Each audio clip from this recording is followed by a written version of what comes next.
2016 সালের 4 ফেব্রুয়ারি কনকনে শীতের রাতে বাংলাদেশ ব্যাংকের রিজার্ভ থেকে চুরি হয়ে যায় 8,10,00,000 মার্কিন ইউএস ডলার। হ্যাকাররা কিভাবে এই টাকা চুরি করেছিল, পরবর্তীতে এই হ্যাকারদের থেকে টাকাগুলো কি আদৌ ব্যাক আনা সম্ভব হয়েছে, কারা এই হ্যাকিং অ্যাটাকের সাথে জড়িত, বিস্তারিত জানতে এই ভিডিওটি সম্পূর্ণ দেখুন। 2016 সালের জানুয়ারি মাসের দিকেই একদল হ্যাকার গ্রুপ বাংলাদেশ ব্যাংকের রিজার্ভ হ্যাক করার টার্গেট নেয়। এরপর সেই হ্যাকিং গ্রুপ বাংলাদেশ ব্যাংকের বিভিন্ন এমপ্লয়িদের টার্গেট করতে থাকে, তাদের সম্পর্কে বিভিন্ন তথ্য বের করতে থাকে, বাংলাদেশ ব্যাংকে কর্মরত কর্মচারীদের কম্পিউটারে অ্যাক্সেস গেইনের চেষ্টা করতে থাকে। পরবর্তীতে তারা সফল হয়, যার মাধ্যমে তারা এই হ্যাকিংটা করেছিল। তো কিভাবে আসলে তাদের এই সফলতা আসলো? রাসেল আহমেদ নামে একটি ইমেল থেকে বাংলাদেশ ব্যাংকের ঊর্ধ্বতন এক কর্মকর্তার কাছে একটি ইমেল আসে। ইমেলটি ছিল একটি সিভির। তো সেখানে কি ছিল? তার চাকরির আবেদনপত্র, একটা জিপ ফাইল অ্যাটাচ করা, যেমনটা আপনারা স্ক্রিনে দেখতে পাচ্ছেন। কি ছিল এই জিপ ফাইলে? অনেকের মনে প্রশ্ন আসতে পারে। এই জিপ ফাইলে ছিল র্যাট। তো যখন বাংলাদেশ ব্যাংকের ওই কর্মচারী তার ইমেল থেকে জিপ ফাইলটা ডাউনলোড করে, সাথে সাথে বাংলাদেশ ব্যাংকের অভ্যন্তরীণে থাকা সেই কম্পিউটার হ্যাকারদের কবলে চলে যায় এবং হ্যাকাররা সেই কম্পিউটারের মাধ্যমে সেম নেটওয়ার্কে কানেক্টেড থাকা অন্যান্য কম্পিউটার এবং এর পাশাপাশি একটি প্রিন্টারেও অ্যাক্সেস গেইন করে। প্রিন্টারটা কেন জরুরি?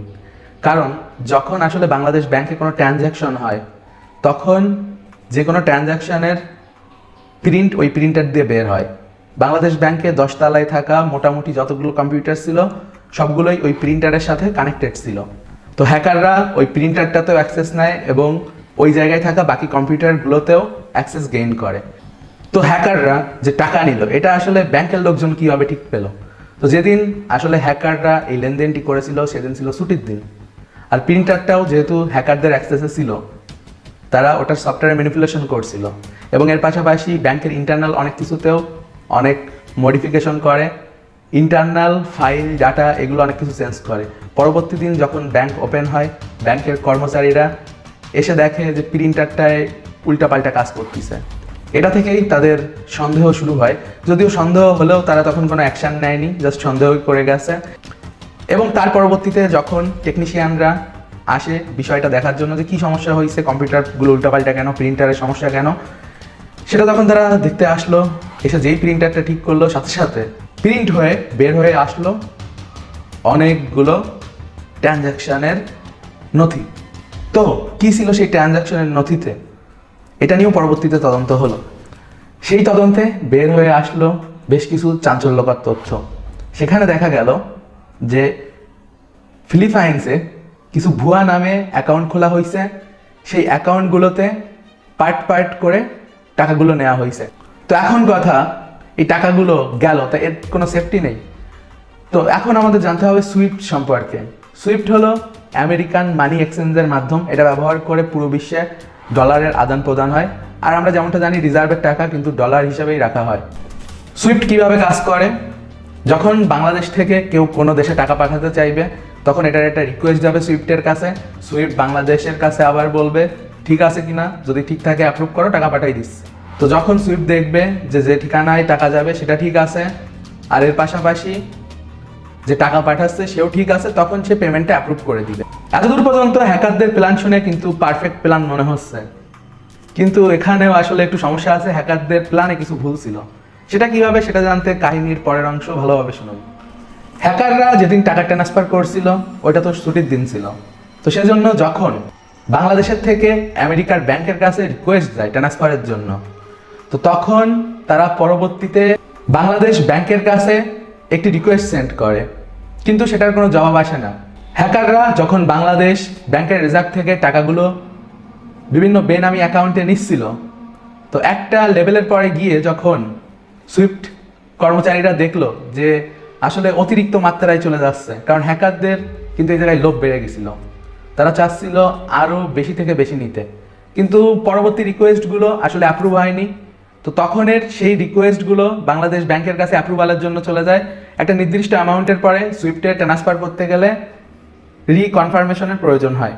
তো সেটার অফিসিয়াল কোনো রিপেলে বাংলাদেশ ব্যাংকের পক্ষ থেকে সুইফট কিন্তু পায় না। তো সেজন্য পরের লেনদেনগুলো কিন্তু হোল্ডে রাখা হয়। তো এই ফাঁকে যে টাকাগুলো আসলে পাচার হয়েছিল সেগুলো গিয়েছিল কোথায়? পরবর্তীতে এগুলো তদন্ত করে জানা যায় ফিলিপাইন্সের একটি ব্যাংকে এই টাকাগুলো 3-4টা ভুয়া অ্যাকাউন্টে নেওয়া হয়েছে এবং সেখান থেকে কিছু টাকা আবার শ্রীলঙ্কায় ট্রান্সফার করা হয়েছে একটা ফাউন্ডেশনে। তো সেখানে আবার ফাউন্ডেশনের নামের বানান ভুল ছিল, এ কারণেও কিন্তু হ্যাকারদের কিছু টাকা হোল্ডে পড়ে যায়। বাংলাদেশ গভর্নমেন্ট পরবর্তীতে কিছু অংশ রিকভার করতে পারছিল, কারণ ততক্ষণে হ্যাকাররা ওই টাকাগুলো ফিলিপাইন্সের একটি ক্যাসিনো ব্যবহার করে উইথড্র করে ফেলছিল, মানিতে কনভার্ট করে ফেলছিল, যার কারণে সম্পূর্ণ টাকা উদ্ধার করা কিন্তু সম্ভব হয়নি। তো হ্যাকাররা কিন্তু চাইছিল আরো বড় অ্যামাউন্টের টাকা নিতে, তাদের উদ্দেশ্য ছিল 100 কোটি মার্কিন ডলার, বাট যেটা সম্ভব হয়নি। আর এটা আসলে সুইফটের কারণে। তো এখন কথা, পরবর্তীতে কি হলো এই ঘটনায় আর এই হ্যাকাররা কারা ছিল সেটা কিভাবে তদন্তে বের হয়ে আসলো।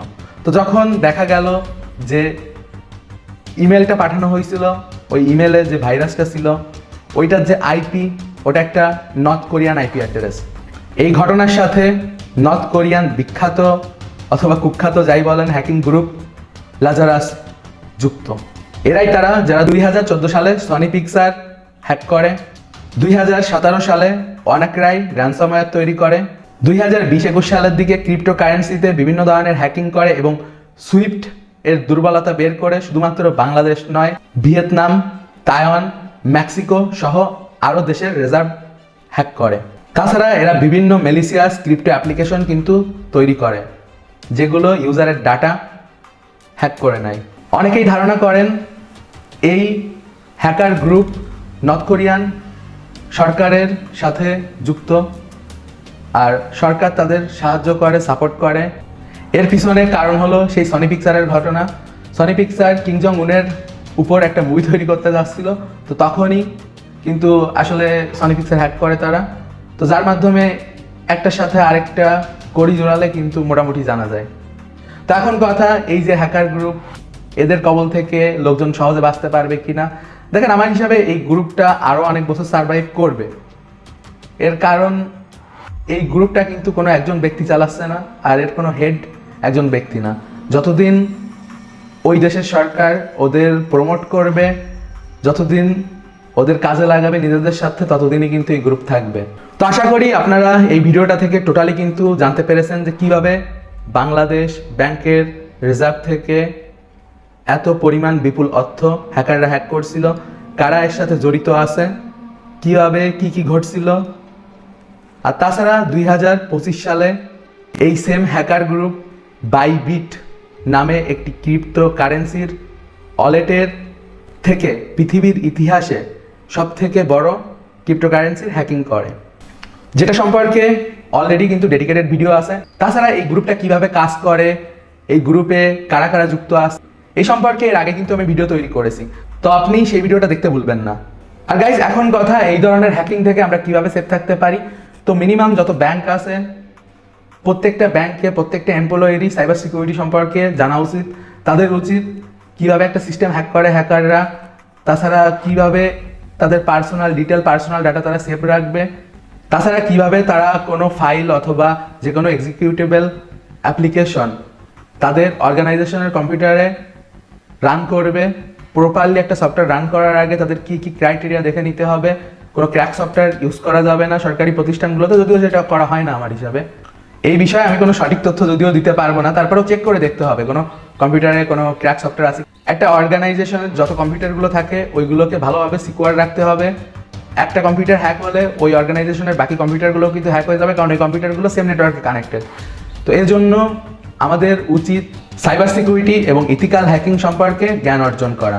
যেমনটা আপনারা জানেন যে ইউটিউব এবং ফেসবুকে কমিউনিটি গাইডলাইনের কারণে আমরা চাইলে পেনিট্রেশন টেস্টিং এর প্র্যাকটিক্যাল ভিডিও আপলোড করতে পারি না। তো এই জন্য আপনি যদি আরো অ্যাডভান্স পেনিট্রেশন টেস্টিং শিখতে চান, ইথিক্যাল হ্যাকিং শিখতে চান, তাহলে technicalbangla.com ওয়েবসাইটে ভিজিট করুন। আমাদের ওয়েবসাইটের সকল কোর্সগুলিতে আপনি প্রফেশনাল ইথিক্যাল হ্যাকিং এর বাংলা টিউটোরিয়াল পাবেন এবং প্রত্যেকটি কোর্সে আপনি ভিডিও পাবেন। আমাদের ওয়েবসাইটে ভিজিট করলে আপনি কারিকুলাম দেখতে পারবেন, কোন কোর্সে কি ভিডিও রয়েছে এবং এর পাশাপাশি কোন ভিডিওর ডিউরেশন কতটুকু, তাছাড়া কোর্সের স্টুডেন্ট রিভিউ কেমন। আমাদের ওয়েবসাইটের মাধ্যমে আপনি টারমাক্স, কালি লিনাক্স এবং তাছাড়া লিনাক্সের বিভিন্ন টুলসগুলো ব্যবহার করে প্রফেশনাল ইথিক্যাল হ্যাকিং শিখতে পারবেন। আমাদের কোর্সগুলির সাথে আপনি লাইভ সাপোর্ট পাবেন।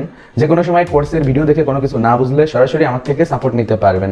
এবং তাছাড়া আমাদের expert cyber security expert team তো আছেই আপনাদের সাপোর্ট দেওয়ার জন্য। আর অবভিয়াসলি গাইস, আপনি এখানে A to Z সকল ধরনের ইথিক্যাল হ্যাকিং এর কোর্স পাবেন। Facebook security expert, ethical hacking with Kali Linux, droid hacking, network security expert, web security expert, digital forensics expert, programming for ethical hacking, freelancing master class, এগুলো ছাড়াও অসংখ্য cyber security এর advance এবং latest course কিন্তু বর্তমানে available আছে। আর obviously একটা জিনিস মাথায় রাখবেন, আমাদের অফিসিয়াল ওয়েবসাইট থেকে কোর্স কিনবেন, তা না হলে কিন্তু লেটেস্ট টুলস এবং লেটেস্ট ভিডিও পাবেন না এবং এর পাশাপাশি সাপোর্টও পাবেন না।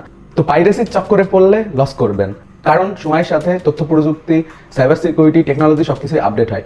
তো অবভিয়াসলি টেকনিক্যাল বাংলায় চোখ রাখবেন।